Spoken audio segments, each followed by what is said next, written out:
경찰은 어제 일어난 서울 서부지방법원 폭력 사태에 대해 수사를 본격화했습니다. 윤석열 대통령에 대한 1차 체포영장 집행을 방해한 혐의로 경호처 간부에 대한 수사도 이어지고 있습니다.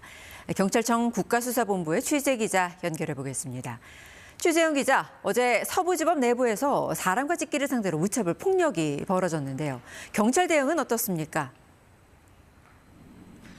네, 경찰은 서부지법 폭력 사태와 관련해서 이 난입 사태가 일어났던 어제와 그 전날 이틀 동안 불법 행위에 가담한 90명을 현행범 체포했습니다. 어제 새벽 벌어진 폭력 사태, 이 법원 난입 사태로는 46명이 현행범 체포됐습니다.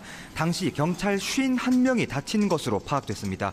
경찰은 체포한 46명 전원과 경찰관 폭행, 공무집행 방해 등 혐의가 중한 20명을 더해서 모두 66명에 대해 어제부터 서부지검에 순차적으로 구속영장을 신청하고 있습니다. 이 가운데 5명에 대해서는 오늘 법원에서 구속 전 피의자 신문도 시작됐습니다. 경찰은 불법 행위자는 전원 구속 수사가 원칙이라면서 구속영장을 적극 신청하고 손해배상 청구도 적극 검토하고 있다고 밝혔습니다. 윤 대통령이 수용된 경기 의왕시 서울구치소와 과천에 있는 공수처에 경비 경력을 상시 배치하는 등 국가기관에 대한 경비도 강화하기로 했습니다. 윤 대통령에 대한 현재 경찰 수사 상황도 전해주시죠. 네, 경찰은 이 비상계엄 수사와 관련해서 조금 전인 1시 반쯤 대통령 삼청동 안가에 대한 압수수색에 나섰습니다. CCTV 확보 차원인 것으로 알려졌습니다.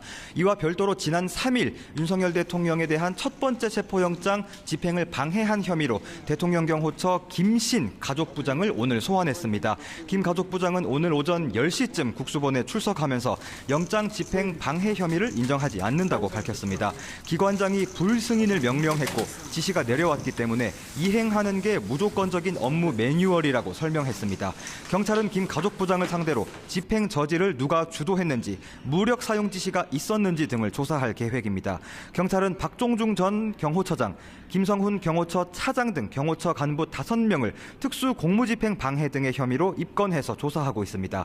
현재까지 경찰 계엄수사 특별수사단은 김용현 전 국방부 장관, 노상원 전 정보사령관 등 모두 5명을 검찰에 송치했습니다. 지금까지 경찰청 국가수사본부에서 KBS 뉴스 추재훈입니다.